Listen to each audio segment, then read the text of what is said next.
I accidentally sent my gym selfie to the hottest bad boy in school, and looks like I'm in trouble. I'm freaking out because he is gay and I definitely am not.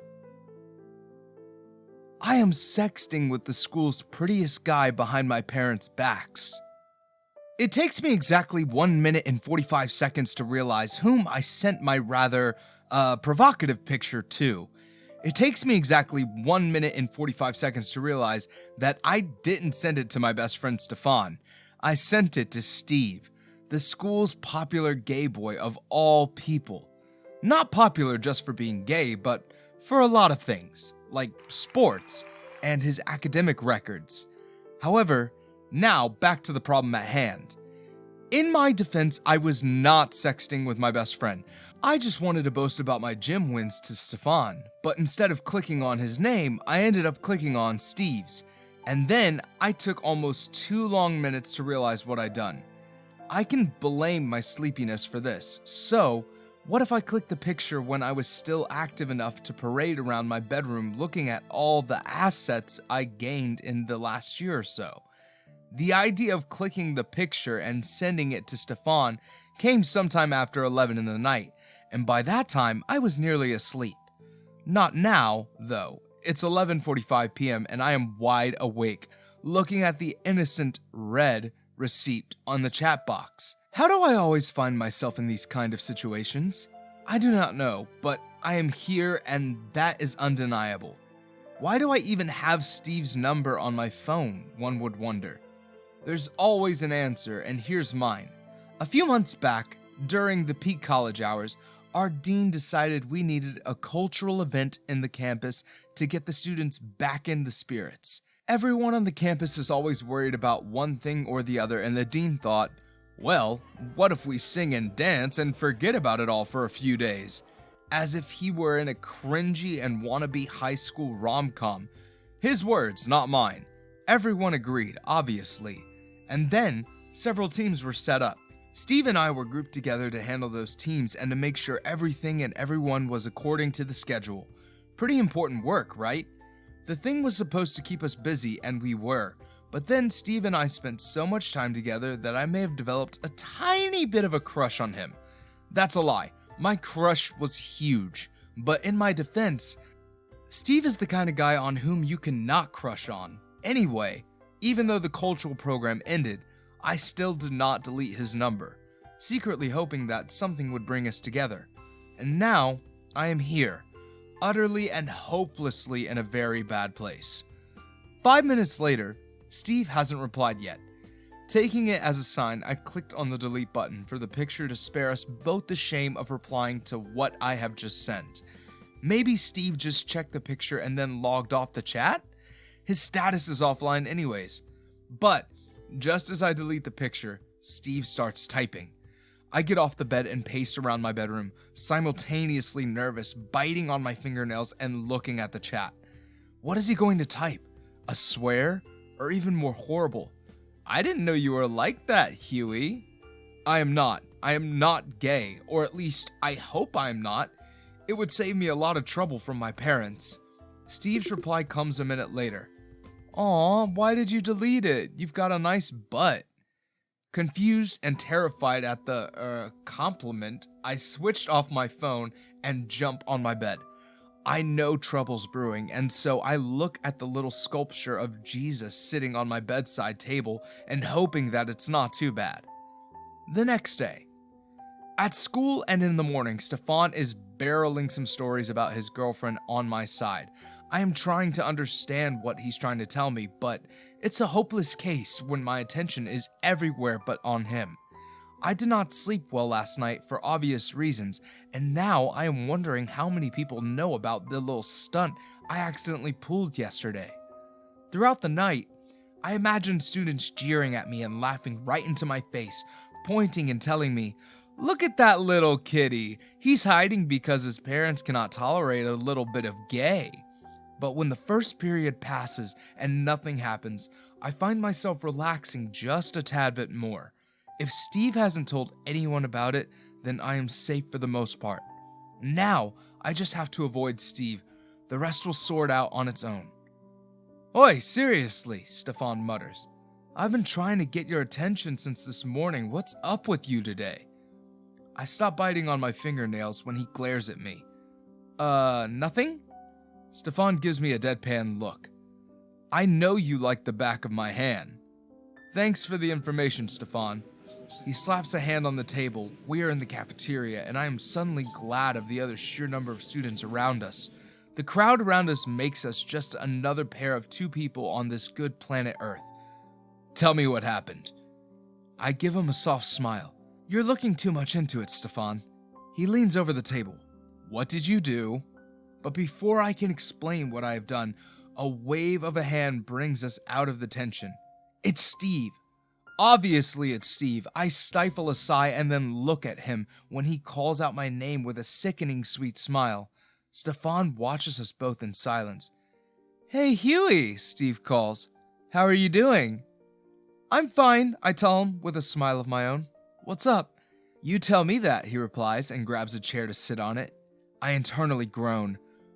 Why did you delete the picture? Stefan swallows his food first before asking, What picture? Steve and I both ignore him. The tension is high in the air and Steve hasn't even blinked once.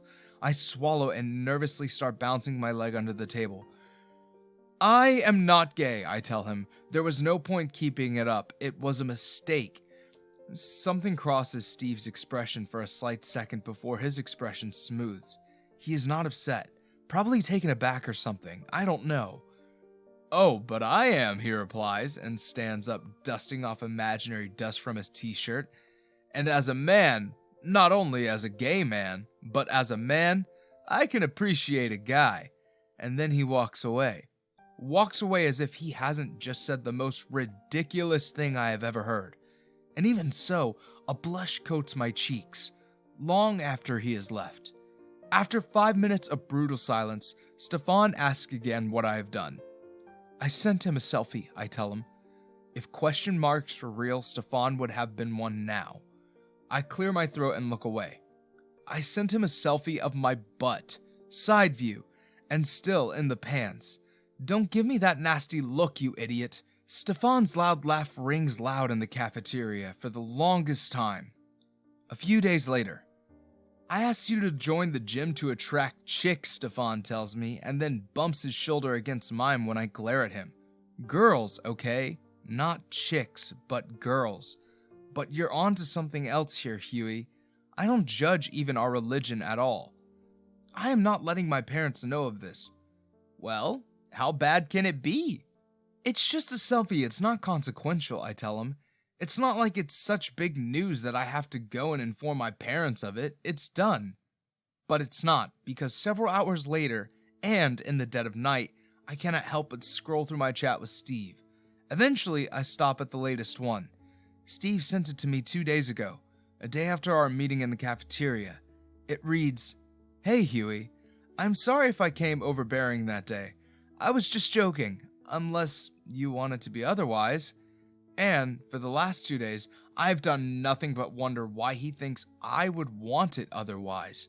But as I stare at the message for the next 5 minutes, I know I can conjure up at least 5 reasons without thinking much about it. I reply, It's alright, Steve. I don't mind it. And then Steve comes online just a minute later. I quickly add, It was an accident. I was sending it to my bestie and I accidentally typed in your name. For a minute, Steve doesn't reply to anything, so I lie on my bed and bite my fingernail. When 5 minutes pass by, nothing. I drop my phone on my side and stare up at the ceiling in silence. Some 15 minutes later, his message finally comes. I jerk up on the bed and quickly check it. Hughie, it's alright. Do you think we can meet tomorrow after college? I'd love to spend some time with you. I bite my fingernail again. This is a big gamble. The day after tomorrow, I will have to go for mass. Am I really going to meet a guy who showed interest in me? That way right before making amends with my God? Well, that sounds like an arrangement. I pace up and down my room for a while, careful not to make too much noise in case my parents get disturbed, and then type out my reply. Pick me up from Sandy's. Sandy's is a little cafe business in our town and quite popular with folks, so I think it should be a nice spot for whatever the hell we're going to be there for. The next day, Steve and I sit awkwardly for a while in Sandy's. Honestly, I am not sure what I am even supposed to say. I'm not sure if he wants to talk about a particular thing or if this is just another meeting between friends. I tap my fingers on the table a little more nervously than usual and then look at him. So, I begin, should we order something? I smile at him. I guess that's an easy start. He winks at me and then promises to return in a while. Thank God. I spent 5 minutes pondering over the menu. When he returns, he smiles at me. So, Hughie, how have you been? And from there on, the conversation flows easily. Kenneth sucks, I tell him, and then sip on my coffee. That man can go to hell for all I care, giving us assignment after assignment as if we do not have a life outside of college. I just don't get him. He was a student once. Exactly. Once, Steve agrees, and then looks at me in a certain way. What's that supposed to mean? He was a student, and now he's no longer. At least not in the general terms, although he still calls himself one. But he doesn't have to return to that time. So, he's going to torture us? Steve shrugs with a smile, a quirky little thing that lights up his face. We don't have to deal with it for our whole lives anyway. It's going to be over. I suck on my bottom lip. Right. Adulting. Steve gives me a certain look again. Yes, that's the one. At some point, Steve gathers his things, places it on his chair, and then sits next to me. And from then on, we begin the harrowing conversation about that one damn picture. He places an arm over the back of my chair. Hughie, he says. It was a mistake, I tell him, now sweating buckets. I have said that a lot. Oh, but I'm not talking about that. I wanted to ask what gym you go to. I slightly turn to him, sweating again at the proximity. As if in a whiplash, my crush on him once again comes at the front of my mind. Gym? Steve nods at me. Yep, it seems to be working. And he smiles at me. Smiles at me so much that I cannot help but freak out. Steve, a little space, please. Immediately, he pulls back. Sorry. A few days later. Don't get me wrong, Stefan says, but giving you space is the least he can do. That's not what I am talking about, and you know it. I chew on my bottom lip for a while and lie down on my bed. Stefan doesn't understand, but that's probably because he doesn't know that I have a huge crush on Steve. Should I tell him? But it isn't like anything special has happened between Steve and me. Nothing consequential, so do I need to come and tell my best friend that I suspect I have a crush on a guy? That there's a good chance that I do not like girls, and I never joined the gym to charm the girls but the guys? There are endless possibilities after all. I'm hanging out with Steve a lot these days, I add. Stefan looks up from his phone. Now that's something I already know. Care to tell me what's going on between you two? Whatever does that mean? I let out a scoff and then a fake cough. Stefan narrows his eyes on me. Please don't try to play innocent. I know what you are, and I have seen you around, Steve, and I do notice you hanging about him a lot more than usual, especially after the incident. Stefan and I have started calling that little mistake of mine the incident. It only seems appropriate for me to do that. How many people do what I have done? What do you mean by that? You tell me that, Hughie, he replies and sits across from me. It's not the girls, is it? He lowers his voice when I hiss at him. You cannot hide from me. I'm not trying to hide from you, I tell him. I just don't know how to tell you. Stefan gives me a smile. Just tell me, whenever you feel like it, he adds, and then we can deal with this Steve situation better. I know it's not just about the picture, is it? No, it isn't. He's good, Stefan, but I'm not interested in him like that. Maybe it's just an admiration. I've known him since high school after all. Stefan gives me a look, but I ignore it. You're going to meet him again? That's the plan, I nod at him. Stefan nods at me. Date? I give him a loud laugh and it sounds fake even to my ears. Oh hell no, what is wrong with you? A few days later. I skipped the mass, oh my god. Steve messaged me yesterday and asked if we could hang out again, and like a sick puppy in love, I said yes, we should. Now, I am standing outside of Sandy's and waiting for Steve, nervously biting my fingernails because I have absolutely no idea how to deal with the constant calls I am receiving from my parents. Is this going to be the first sign to them that their kid has gone astray? I am already overstaying my welcome at home. Most of my classmates either have their own homes or live on rents away from their parents. And obviously, staying at my parents' means I have got to follow their rules, no matter how much I hate it. The weekly mass being the one, something that I have come to dislike over the years. I'm still biting my fingernail when Steve stops by my right. "Hey," he says, "are you alright? You're unusually sweaty." He grabs a napkin from his pocket before I can give him a reply and carefully and gently dabs the napkin over my sweaty face. Suddenly, I feel worried if I look good. "It's just that I missed the mass." Steve looks at me carefully. "Hughie, you know you can cancel a plan, right? I will not hold it against you. Never will." "Yeah, I know. I didn't want to go." "Are you sure?" He asks, his tone gentle. "Yep," I reply and pop the pea. I really didn't want to go there. I hate going there. "Not a religious person?" he asks with a smile. "I don't know." "It's alright. Let me bring you somewhere. Looks like you need it." And then he brings me fishing 45 minutes away from the town. It's the most ridiculous thing ever, and yet I cannot help but feel truly happy at the thought of spending time with him. Several hours later, after a series of unsuccessful tries, Steve and I are lying on the dock staring at the evening sky. It's cool today, providing us little relief from the unusually warm summer we are getting this year. "Thank God for small mercies." "Thank God," he mutters and looks at me. "What?" I ask. "I'm not an atheist. Well, at least not entirely. I've got some really good questions that no one answers." Steve softly smiles at me. "Why don't we deal with those questions today then?" "Right here? Right now?" "Yeah, why not? We're students after all. Discourse and discussions are a part of our lives." And just like that, for the next 2 hours, we're discussing some of the most ridiculous topics known to me. Honestly, although the conversation never gets boring, certainly not because our laughs never die down in the quiet of this area. I'd rather not write them down here. These things are personal to Steve and me. Just like those few days that I spent with Steve and lied to Stefan about. "I think we should go home," Steve suggests, looking up at the night sky. "It's late. We'll definitely get a little dangerous after a while." I gather my things and take his hand. "Sure.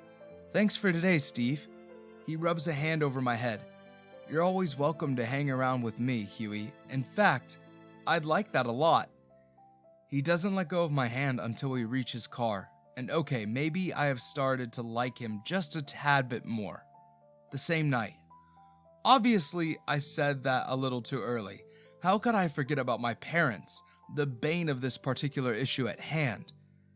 "Why were you not there?" my mom asks. "Where were you the entire day?" My mom let out a gasp. "Hughie, please tell me you haven't got any girl pregnant." I roll my eyes at her. "Mom, I don't even have a girlfriend." "Yet it keeps happening," she turns to my dad. "Did you know 2 of his classmates got pregnant this semester? 2 girls, unmarried, pregnant at 19 years of age. What are they going to do being such young moms?" "It's not for us to discuss," my dad tells her.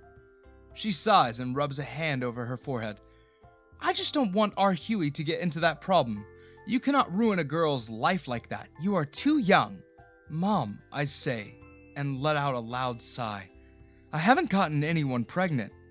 "Are you sure?" "I haven't got any girlfriend." She lets out a sigh at that. "Then where were you the whole day? You didn't pick up our calls and you missed the mass? You know it's important you visit the mass. What if you find a nice girl there? At the end of the day, all I want is for you to have a nice and normal family, Hughie." I met Annie's mom again. She says Annie is really interested in you.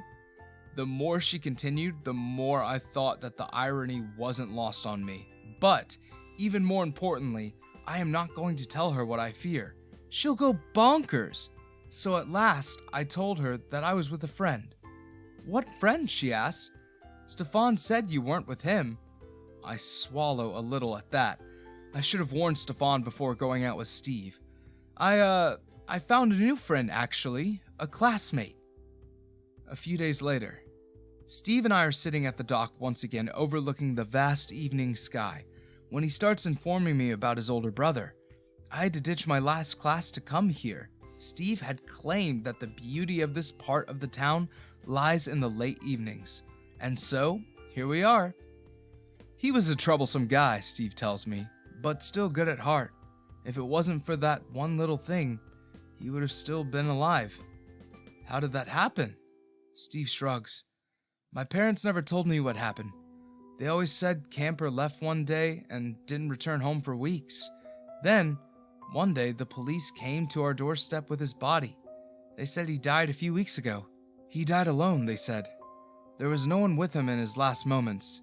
He wrings his hands together. That means he probably only survived a day or two after leaving home. I always think he committed suicide, but my parents never want to discuss him. Is that why you live alone now? He nods. Honestly, it's a shitty place where I live, but anything's much better than whatever place my parents call home. It stopped being home the moment Camper left. I'm sorry, I tell him. Steve gives me a grin. Want to come to my place? I smile up at him. I'd love that. An hour later, we sit at his apartment. It's small with only one bedroom, a tiny kitchen attached to it, and a bathroom. But it's cozy. It's nice. Even the small balcony that he filled up with several ceramic flower pots. And they are all well and alive, so what a man. It's nice, I tell him. Oh, please, you don't have to flatter me. I'm not flattering you. I actually like this, I pat the wall. Private little space. He smiles at me. You must have a bedroom. I do, I agree, but it's not very private because my parents barge in at any time. Oh, that's ridiculous now. I nod at him. It is, but it's what I've been living with for all these years, so I have kind of grown used to it, but that doesn't mean I like it. I hate it, sometimes more than usual. When he doesn't pull his eyes away from my face, I stutter a little and then blush. What are you looking at?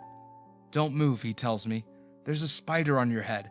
I gasp and bring my hand to do something, but he grabs my hand and then grabs a paper from his free hand. Don't move, he reminds me. You will have to take a shower in case it touched your bare body parts. He pulls it away and throws it out of the balcony. I'm sorry. I clean my home every weekend, so I don't know where that came from. My face is flushed red. It's all right. I need a shower, though. You sure do. The bathroom space is tiny, but I make do with it and quickly shower, in worry that I may be overstaying my welcome and Steve's generosity more than proposed. 5 minutes later comes a knock on the bathroom door. Hey Hughie, I have placed the clothes in the bed. You didn't need to, I call from the bathroom. It's all right. It'd be better if you washed yours. Okay, I let out a smile. Thanks. 10 minutes later, I am out of the bathroom. Steve has cooked us some pasta and we munch on it until we are full. My phone rings again and I am not surprised to find it's my mom. Irritation wells up in me, but I am able to keep it under wraps. I will bring your clothes tomorrow to college, he says in a promising tone. Thanks, really. He smiles, then he brings a hand to pull something out of my hair. I'm not sure what that is, he lets out a laugh. When I don't reply, he looks right into my eyes, and he must have seen something, for I always have trouble hiding my feelings from him, because a moment later, he is pressing his lips against mine. For the longest minute, Steve and I are the only people on this planet. The loud traffic noise from outside his place is now background noise, something that cannot reach us no matter how hard it tries. And for a moment, I forget everything I have ever believed in. For a moment, I just kiss him in return, enough that I pull him closer with a hand on his neck, and then my phone rings 2 minutes later and the moment is shattered. I pull back with a gasp and look into his eyes with so much distrust that I am even surprised. When none of us speaks anything, he tries to kiss me again, but I push back. My mom's message reads, "Where are you again?" And I don't know how to deal with so much in my hands. I have to go back, I tell him, and stand up. Where's the nearest bus stop? Did I do something wrong, Hughie? I thought you wanted it. You always think somehow stupid and then do it. What's the point of you giving me space if you're going to do the thinking for both of us? I do not know where it's coming from, but the words are out, and Steve looks extraordinarily hurt. You cannot project your feelings onto me and then say, "Oh, but Hughie, I thought..." No, don't think, alright? Steve is clearly hurt, and that should be my cue to shut up. I don't take it. I thought we were flirting, Hughie. You were flirting. I wasn't. You have that one leverage over me, and now you're trying to take advantage of that little mistake of mine. Something immediately shifts in Steve's expression. Then get out now. I don't want to stay anyway. And then I foolishly, with my misplaced anger, step outside his house. A few days later. You've been moping over this for some time now, Hughie. Don't you think it'd be easier to just let out the truth? My parents. What are they going to do? It's the 21st century, man. It's about time queer people stop fearing coming out. I'm not queer, I reply in a small voice. Oh, but are you absolutely sure? No straight man's feelings would be so hurt from another man so much that he'd stop eating. You're clearly not okay. I lie on my bed and stare up at the ceiling. There's no way Steve doesn't hate me. I said some pretty bad things, Stefan. He hates me. Oh, I know you did. But you must apologize for what you said and did. The longer you wait, the worse it's going to get. He sighs when I don't say anything and then pats my thigh. Listen, Hughie. You always say Steve's making efforts to spend time with you. That clearly means he likes you. That guy barely has time outside dealing with his so-called fans, and he makes time for you. He spends his entire day with you. I sigh. What if he hates me? How will you find that out unless you have talked to him? I chew on my bottom lip and look at him. In the evening, when Stefan's gone, I stand in front of the mirror and click several pictures. I have absolutely no idea why I am doing what I am doing, but I sent the sexiest one in my chat with Steve. For 3 hours, absolutely nothing happens. I know that because when I wake up next and open my chat to see what Steve had responded, he had replied with a thumbs up emoji. 5 hours later, I sent the picture. He sent me an emoji. I burst into tears and then fall asleep just like that. A few days later. Obviously, I come to realize my mistakes quicker than anyone expected. The next time I see Steve, I ask him if we can talk. Just a little, I add, when he looks doubtful. I've said some things that I didn't mean. I don't want you to live with things that I didn't mean. You're fumbling, he replies with a small smile. I'm nervous, I agree. He follows me out of there into a secluded corner. It's my parents. I live with them and they're super religious. Whenever we sit down to eat, we talk about nothing but how my mom needs me to marry a nice girl to carry on the family's legacy. I swallow when Steve leans against the wall to properly look at me. I fear that if I said I am hanging out with a guy or kissing a guy, they'd come to hate me. I don't want to lose them. Steve sighs a few minutes later and then comes closer. He runs a few fingers up my hair and then holds my face in his hands.